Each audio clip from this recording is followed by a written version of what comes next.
नमस्कार साथियों, स्वागत है हमारे न्यू वीडियो में। साथियों आज हो गया 21 फरवरी। चलिए देखते हैं किस टाइप से क्वेश्चन पूछे जा रहे हैं। आपका सामने क्वेश्चन नंबर पहला आ चुका है साथियों। क्वेश्चन नंबर पहला है, देखिए, निम्नलिखित में से कौन सा नृत्य भारत के जम्मू कश्मीर का एक लोक नृत्य है? एक लोक नृत्य है। इसका सही आंसर हो जाएगा option number D, Rauf. Rauf इसका करेक्ट आंसर हो जाएगा साथियों। देखिए, जम्मू कश्मीर में कौन कौन सा नृत्य मनाया जाता है? कुंड हो जाएगा। क्या हो जाएगा?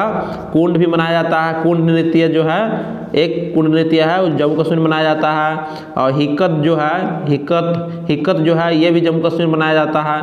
हाफिज भी मनाया जाता है। हाफिज एक नृत्य है, ठीक ना, हाफिजा, ये भी जम्मू कश्मीर में बनाया जाता है। इसका करेक्ट आंसर क्या हो जाएगा? राउफ। ऑप्शन नंबर डी इसका करेक्ट आंसर हो जाता है। चलते हैं अगला क्वेश्चन की ओर। चलिए इसका फटाफट आप लोग कमेंट बॉक्स में फटाफट आंसर दीजिए आप लोग। इसका सही आंसर क्या होगा? देखिए, किस प्रसिद्ध भारत संगीतकार का संबंध संतूर नामक वाद्य यंत्र से है? इसका सही आंसर हो जाएगा पंडित शिव कुमार शर्मा। पंडित शिव कुमार शर्मा संतर नामक वाद्य यंत्र से संबंधित है। ऑप्शन नंबर सी इसका करेक्ट आंसर हो जाएगा साथियों। देखिए, पंडित शिव कुमार शर्मा के बारे में कुछ हम लोग डीपली जानते हैं, ठीक ना। पद्म विभूषण जो 2001 में मिला था, 2001 में मिला था, क्या मिला था? पद्म विभूषण, ठीक ना। और पद्म श्री जो मिला था 1991 मिला था। कब मिला था? 1991 में पद्मश्री मिला था। और संगीत नाटक अकादमी पुरस्कार 1986 मिला था। कब मिला था? 1986 में संगीत नाटक अकादमी पुरस्कार मिला था साथियों। किसको मिला था? ऑप्शन नंबर सी का ना, पंडित शिव कुमार शर्मा इसका करेक्ट आंसर हो जाता है। चलते हैं अगला क्वेश्चन की ओर। चलिए इसका बताइए, इसका सही आंसर क्या होगा साथियों? फटाफट आप लोग कमेंट बॉक्स में इसका आंसर दीजिए। इसका सही आंसर क्या होगा? 1876 में हल्दी घाटी के युद्ध में महाराणा प्रताप को किसने हराया था? इसका सही आंसर हो जाएगा अकबर ने हराया था। अकबर ने हराया था, ठीक ना। महाराणा प्रताप को किसने हराया था? अकबर ने हराया था 1976 में। ऑप्शन नंबर सी इसका राइट आंसर हो जाएगा। आप लोग एक क्वेश्चन बताइए, पानीपत का दूसरा युद्ध कब और किसके बीच हुआ था? आप लोग इसका कमेंट बॉक्स में आंसर बताइए। एक क्वेश्चन हम देते हैं, ठीक ना। पानीपत का दूसरा युद्ध कब और किसके बीच हुआ था? इसको आप लोग कमेंट बॉक्स में आंसर दीजिएगा, ठीक ना। तो चलते हैं अगला क्वेश्चन में। इसी टाइप के क्वेश्चन देखने के लिए हमारे चैनल को भी सब्सक्राइब कर लीजिएगा और साइड में बेल आइकन है उसको भी प्रेस कर लेना है। तो चलते हैं अगला क्वेश्चन है। देखिए इसका बताइए, भारतीय संविधान का निम्नलिखित में से कौन सा अनुच्छेद नागरिकता से संबंधित है? अनुच्छेद 5 से 11। अनुच्छेद 5 से 11 इसका करेक्ट आंसर हो जाए। ऑप्शन नंबर बी इसका लॉक कर देते हैं। चलते हैं अगला क्वेश्चन की ओर। चलिए इसका बताइए, इसका सही आंसर क्या होगा साथियों? आप लोग फटाफट इसका कमेंट बॉक्स में आंसर बताइए। देखिए, राज्यसभा द्वारा एक धन विधेयक को कितने दिनों के भीतर या सिफारिश के साथ या सिफारिशों के बिना लोकसभा के वापस भेजना अनिवार्य होता है? तो इसका सही आंसर हो जाएगा 14 दिनों के अंदर साथियों, ठीक ना। ऑप्शन नंबर सी इसका करेक्ट आंसर हो जाएगा। और कौन सा अनुच्छेद में लिखा गया? तो 110 अनुच्छेद में लिखा गया है, ठीक ना। तो चलते हैं अगला क्वेश्चन की ओर। चलिए, उम्मीद है साथियों आप लोग बहुत अच्छे से पढ़ रहे होंगे। चलिए इसका बताइए, इसका सही आंसर क्या होगा? देखिए, Dada Saheb Phalke life time achievement पुरस्कार से सम्मानित, इसका सही आंसर हो जाएगा ऑप्शन नंबर, कमेंट में बताइए इसका सही आंसर क्या होगा? वहीदा रहमान इसका सही आंसर हो जाएगा साथियों, ठीक ना। Dada Saheb Phalke life time achievement पुरस्कार से सम्मानित किया गया था। ऑप्शन नंबर सी को लॉक कर देते हैं। ऑप्शन नंबर सी इसका करेक्ट आंसर हो जाता है। चलिए नेक्स्ट क्वेश्चन की ओर चलते हैं। मैटूर बांध निम्नलिखित में से किस नदी पर स्थित है? किस नदी पर स्थित है? कावेरी नदी पर है। किस नदी में मैटूर बांध? कावेरी नदी पर। तो कावेरी नदी किस राज्य में है? तमिलनाडु में। कहाँ पर है साथियों? तमिलनाडु पर है, ठीक है। तमिलनाडु में कावेरी नदी है। और इसका निर्माण कब हुआ था? 1934 में हुआ था। कब हुआ था? 1934 में इसको मैटूर बांध को निर्माण हुआ था। 1934 में बना था। इसका सही आंसर हो जाएगा ऑप्शन नंबर ए, कावेरी नदी पर बना है साथियों। चलते हैं अगला क्वेश्चन की ओर। उम्मीद है आप लोग बहुत अच्छे से समझ रहे होंगे। चलिए, भारत ने पहली बार खाली स्थान में ओलंपिक खेलों में कब भाग लिया था? यानी पहली बार भारत जो है ओलंपिक खेलों कब खेला था साथियों? तो 1900 ईस्वी में। 1900 ईस्वी, वो ऑप्शन नंबर 20 का करेक्ट आंसर हो जाता है। चलते हैं अगला क्वेश्चन में। चलिए इसको बताइए। चलिए साथियों इसका आंसर बताइए। इसका बताइए, निम्नलिखित में से किस पार्टी ने बंगाल विभाजन के कदम समर्थन किया था? इसका सही आंसर हो जाएगा ऑल इंडिया मुस्लिम लीग साथियों। ऑल इंडिया मुस्लिम लीग इसका सही आंसर हो जाएगा। तो बताइए इसका स्थापना कब हुआ था? इसका स्थापना मुस्लिम लीग का स्थापना कब हुआ था? तो इसका सही आंसर हो जाएगा, देखिए आपको तो पता चल गया है कि ऑल इंडिया मुस्लिम लीग ने बंगाल विभाजन का समर्थन किया था, ठीक ना। तो बताइए कि इसका मुस्लिम लीग का स्थापना कब हुआ था, इसका कमेंट बॉक्स में आप लोग फटाफट बताइए आंसर। इसका सही आंसर आप लोग के लिए बताइएगा इसका कमेंट बॉक्स में कि मुस्लिम लीग का स्थापना कब हुआ था। तो आज के यही लास्ट क्वेश्चन था साथियों। अगर वीडियो पसंद आया हो तो लाइक कर देना है और चैनल को भी सब्सक्राइब कीजिएगा। Thanks for watching. Question number पहला सॉल्व कीजिए, इसका राइट आंसर क्या होगा। पूछा गया है तुम्हारा गांव किधर को है। इस वाक्य में अशुद्धि का चयन करना, कौन सा गलत है इसका बता रहा है। तो इसका तुम्हारा गांव किधर को है, इसमें क्या गलत है। इसका शुद्ध वाक्य कैसे रहेगा, तुम्हारा गांव किधर है। तो यहाँ को नहीं होना चाहिए, ये जो है अशुद्धि है, यानी कि ये गलत है। इसलिए जो है देखिए किस में गलत है, तो को में, यानी कि को में यहाँ पर है। तो ऑप्शन नंबर डी इसका करेक्ट आंसर हो जाएगा। ऑप्शन नंबर डी इसका राइट हो जाएगा। चलिए क्वेश्चन नंबर अगला चलते हैं। क्वेश्चन नंबर नेक्स्ट है, सॉल्व कीजिए, इसका क्या होगा राइट आंसर। पूछा गया है कि सही वर्तने वाला का शब्द का चयन करना है, कौन सा ऑप्शन सही लिखा गया है। दीक्षा सही लिखा हुआ, यानी कि ऑप्शन नंबर ए इसका करेक्ट आंसर हो जाएगा। दीक्षा इसका राइट आंसर हो जाएगा। चलिए क्वेश्चन नंबर नेक्स्ट की ओर चलते हैं। क्वेश्चन नंबर नेक्स्ट है, सॉल्व कीजिए, इसका राइट आंसर क्या होगा। निम्नलिखित वाक्य में कौन सा अशुद्ध है, अशुद्ध का पहचान करना है। अशुद्ध यानी कि ऑप्शन नंबर ए में देखते हैं, उन्होंने अफवाह फैलाई, बिल्कुल सही। शर्मा जी बुलाए, तो इसमें गलत लिखा। इसका शुद्ध वाक्य कैसा होगा, शर्मा जी ने बुलाए। इसका शुद्ध वाक्य क्या होगा, शर्मा जी ने बुलाए। इसका होगा शर्मा जी ने होना चाहिए, इसमें गलत निकल गया, यानी कि ऑप्शन नंबर बी इसका करेक्ट आंसर हो जाएगा। ऑप्शन नंबर बी इसका राइट आंसर हो जाएगा। चलिए क्वेश्चन नंबर नेक्स्ट की ओर चलते हैं। क्वेश्चन नंबर नेक्स्ट है, तो क्वेश्चन नंबर नेक्स्ट है, पूछा गया कि दिए गए विलोम शब्द का चयन करना है, यानी कि कपूत का विलोम शब्द क्या होगा। कपूत का विलोम शब्द क्या होगा, तो सपूत होगा। ऑप्शन नंबर डी इसका करेक्ट आंसर हो जाएगा। ऑप्शन नंबर डी कपूत का सपूत। चलिए क्वेश्चन नंबर नेक्स्ट की ओर चलते हैं। क्वेश्चन नंबर नेक्स्ट है, दिए गए वाक्य से कोष्ठक को प्रस्तावित करने के लिए उपयुक्त शब्द क्या है, इसके जगह में क्या होना चाहिए। कोष्ठक है, इसके जगह में हमको प्रस्तावित करना है। तो मनुष्य को पुण्य ऑप्शन देखते हैं, पुण्य कर्म करने चाहिए, गलत है। मनुष्य को पुण्य कर्म करते हैं, गलत है। मनुष्य को पुण्य कर्मों करने चाहिए, गलत है। तो इसका होगा मनुष्य को पुण्य काम करना चाहिए। इसका ऑप्शन नंबर डी इसका करेक्ट हो जाएगा। चलिए क्वेश्चन नंबर नेक्स्ट की ओर चलते हैं।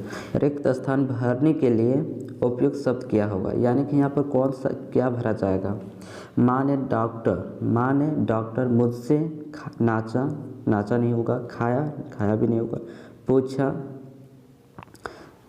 पूछा देखो, माँ ने डॉक्टर मुझसे पूछा, तो पूछा इसका करेक्ट आंसर हो जाएगा, भागा भी नहीं होगा। इसमें पूछा इसका करेक्ट आंसर हो जाएगा, ऑप्शन नंबर सी। चलते हैं अगला क्वेश्चन की ओर। क्वेश्चन नंबर नेक्स्ट है, निम्नलिखित वाक्यांश के लिए उपयुक्त सार्थक शब्द, यानी कि सार्थक शब्द चयन करना है। वह बात सुनना न गया हो, उसको क्या सुनना बोलते नहीं बोलेंगे, ना सुनन बोलेंगे, ये भी गलत। सुना ये भी गलत हो जाएगा। अनसुनी बोलेंगे, जो बात सुनना न गया हो उसे अनसुनी बोलेंगे, यानी कि ऑप्शन नंबर डी इसका करेक्ट आंसर हो जाएगा। ऑप्शन नंबर डी इसका राइट हो जाएगा। चलिए क्वेश्चन नंबर नेक्स्ट की ओर चलते हैं। क्वेश्चन नंबर नेक्स्ट है, निम्नलिखित में से कौन सा अमृत का परिभाषित शब्द नहीं है, नहीं लगा के चयन करना है। ठीक है, अमृत का सुधा होता है, सोम होता है और अम्य होता है। अमृत का परिभाषित शब्द क्षीर नहीं होता है, यानी कि नहीं लगा पहचान करना है, इसलिए ऑप्शन नंबर सी इसका करेक्ट आंसर हो जाएगा। ऑप्शन नंबर सी इसका राइट हो जाएगा। चलिए क्वेश्चन नंबर यहाँ के सबसे पहले तो 4 से भाग देंगे 72 में, तो कितना बार में कटेगा 18 चौका 72, 18 बार में, तो 22 में से 18 माइनस करेंगे, 22 में से 18 माइनस करेंगे कितना बन जाएगा, बचेगा तो 4 बच गया यहाँ से, तो -4। उसके बाद ऑफ को सॉल्व किया जाता है तो 11 दूनी 22, उसके बाद भाग किया जाएगा तो 22 से भाग देंगे 28 से, कितना बार में कटेगा तो 4 बार में कटेगा, तो 4 - 4 यानी कि 0। 4 में से 4 माइनस करेंगे तो कितना बचेगा 0, -8। 8 में से 0 माइनस करेंगे तो कितना हो जाएगा 8। इसका 8 इसका करेक्ट आंसर हो जाएगा। देखिए ऑप्शन नंबर डी इसका राइट आंसर हो जाएगा, ऑप्शन नंबर डी इसका करेक्ट हो जाएगा। चलिए क्वेश्चन नंबर नेक्स्ट की ओर चलते हैं। क्वेश्चन नंबर नेक्स्ट है, इसका सॉल्व करने का प्रयास कीजिएगा कौन सा इसका राइट आंसर होगा। चलिए बताइए इसका राइट आंसर क्या होगा। क्वेश्चन नंबर नेक्स्ट था, 4 बहनों की औसत आयु कितना 12 वर्ष है। यदि उनकी मां की आयु को भी सम्मिलित किया जाता है तो औसत 5 वर्ष बढ़ जाता है, तो मां की उम्र ज्ञात करना है। सबसे पहले योग निकालना है। सबसे पहले योग निकालेंगे तो 4 बहनों की औसत कितना है 12 वर्ष है, तो 4 गुने 12 कर देंगे तो इसका योग कितना आ जाएगा 12 चौका 48, इसका योग 48 आ गया। इसमें 4 बहनें थी, इसमें माँ भी आ जाती यानी कि आप 5 हो जाएंगे, और इसका वर्ष और औसत में 5 वर्ष भी बढ़ जाता। पहले कितना था 12 वर्ष औसत था, अब 5 वर्ष बढ़ गया तो कितना हो जाएगा 17। तो इसका योग निकालेंगे तो योग कितना हो जाएगा 5 गुने 17 कर देंगे तो 17 पचे 85। तो इसका माँ के आयु निकालना है तो 85 में से 48 वो माइनस करेंगे तो कितना बचेगा 15 में से 8 माइनस करेंगे तो 7। इसकी माँ की उम्र कितना होगा 37 वर्ष हो जाएगा। देखिए ऑप्शन नंबर ए इसका करेक्ट आंसर हो जाएगा 37 वर्ष। चलिए क्वेश्चन नंबर नेक्स्ट की ओर चलते हैं। क्वेश्चन नंबर नेक्स्ट है, क्वेश्चन नंबर नेक्स्ट है, ठीक है। पूछा जा रहा है कि x का मान क्या होगा। चलिए इसको सॉल्व करते हैं। 0.45 बटा x हो जाएगा बराबर 3/8 हो जाएगा। इसको गुना कर लीजिए तो कितना हो जाएगा, तो 3x बराबर 8 × 40 और ये 36 हो जाएगा। 2 अंक के बाद पॉइंट, तो यहाँ पर बैठ जाए। x बराबर कितना हो जाएगा, x बराबर देखिए 3.0,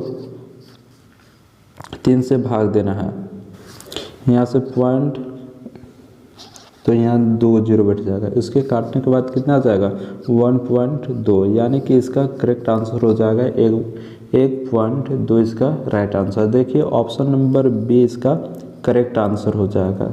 चलिए क्वेश्चन नंबर नेक्स्ट की ओर चलते हैं। चैनल को सब्सक्राइब नहीं किया तो चैनल को सब्सक्राइब कर लेना है, ऑप्शन में आंसर देना, ठीक है। क्वेश्चन नंबर नेक्स्ट है, 2 संख्याओं का लसा उनके मशक का योग, लसा उनके मशक का योग 65 है, तो लसा मशक का 12 गुना है। यदि एक संख्या 15 है तो दूसरी संख्या आपसे पूछा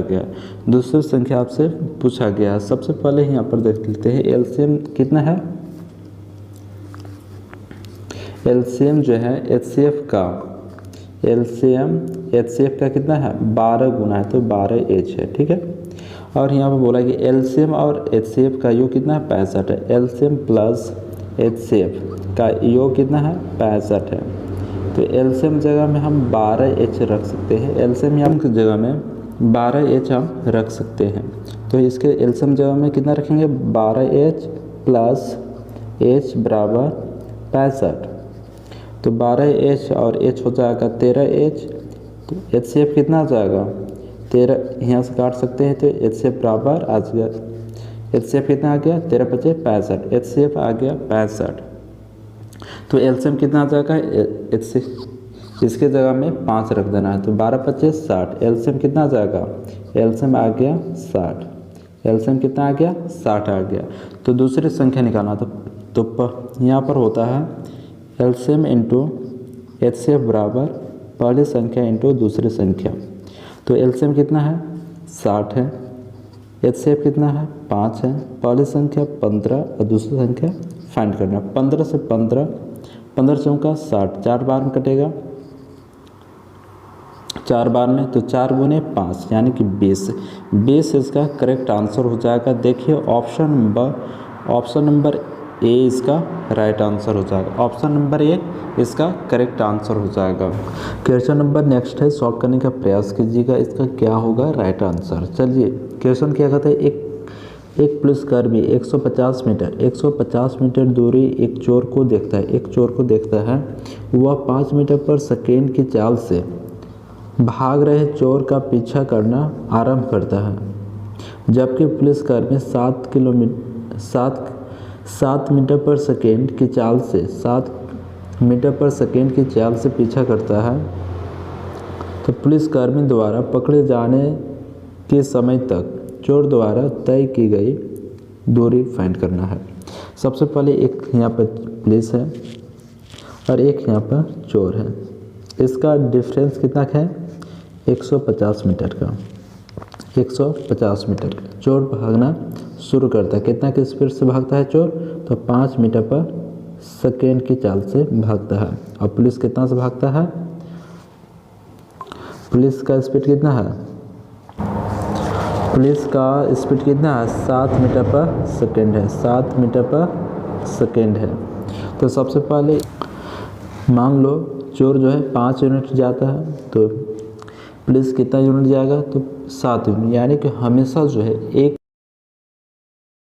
में 2 यूनिट जो है हमेशा कम होते जाएगा, यानी कि बड़ा से छोटा में माइनस कर देंगे तो कितना हो जाएगा 7 में से 5 माइनस करेंगे, यानी कि 2 मीटर पर सेकेंड 1 सेकेंड में कम होते जाएगा। तो यहाँ पर आ जाएगा 2 मीटर पर सेकेंड हमेशा कम होते जाएगा डिस्टेंस। तो सबसे पहले डिस्टेंस कितना है, डिस्टेंस 150 मीटर है और हमेशा कितना कम होते जाएगा 2 मीटर पर सेकेंड जो है हमेशा कम होते जाएगा 1 सेकेंड में। तो यहाँ पर काट सकते हैं, तो कितना बार में कटेगा 75 सेकेंड आ गया, कितना बार में कटेगा 75 बार, यानी कि 75 सेकेंड यहाँ पर आ गया, यहाँ पर कितना आ गया 75 सेकेंड आ गया। तो यहाँ पर डिस्टेंस पूछा है, तो चोर का टाइम कितना आ गया, टाइम आ गया 75 सेकेंड। यदि हमको यहाँ मीटर पर दिया है तो डिस्टेंस निकालने के लिए स्पीड इनटू टाइम, स्पीड कितना है चोर का 5 मीटर पर सेकेंड है और टाइम है 75 सेकेंड। तो इसको गुना करेंगे तो कितना हो जाएगा, लेंगे तो कितना हो जाएगा 375 आ जाएगा, कितना आ जाएगा 375 इसका करेक्ट आंसर हो जाएगा, यानी कि 375 मीटर चोर द्वारा तय की गई दूरी हो जाएगा। इसका correct answer option number C हो जाएगा। नेक्स्ट है, ए, बी तथा सी ने एक व्यापार शुरू किया, 5, 6, 8 के अनुपात में अपनी पूंजी निवेश की। यदि उन्होंने 5, 3, 12 के अनुपात में लाभ प्राप्त किया तो ज्ञात करें उन्होंने अपनी पूंजी किस अवधि के अनुपात में की, यानी कि टाइम बताना है, टाइम का अनुपात बताना है। सबसे पहले यहाँ पर देखते हैं कि इसका जो है इन्वेस्ट कितना किया गया है, इसका इन्वेस्ट का रेशियो 5:6:8 है और इसका प्रॉफिट का रेशियो कितना है 5:3:12। तो क्या है कि टाइम का रेशियो क्या होगा, टाइम का रेशियो निकालना है। तो सबसे पहले प्रॉफिट ऊपर होता है, प्रॉफिट बटा इन्वेस्टिंग होता है, यानी कि प्रॉफिट कितना है 5 है, 5/5 हो जाएगा। उसके बाद प्लस अनुपात हो जाएगा 5/5 अनुपात हो जाएगा 3, प्रॉफिट 3 है, इन्वेस्ट 6 है, तो इसको लिखना है। उसके बाद अनुपात है, प्रॉफिट लिखाएगा सबसे पहले, तब उसके बाद इन्वेस्ट लिखाएगा। इन्वेस्ट कितना है 8 है। इसको हम काटते कितना आ जाएगा 1 आ जाएगा। इसको काटेंगे तो कितना आ जाएगा 1/2 आ जाएगा, 1/2। इसको काटेंगे तो कितना आ जाएगा, इसको काटने के बाद जो है 3/2 आएगा, 3/2 3/2। उसके बाद क्या करना है कि इसको जो है नीचे वाला का 1, 2 और 2 का एलसीएम ले लो। तो एलसीएम कितना आएगा? 2 आएगा। एलसीएम कितना आएगा?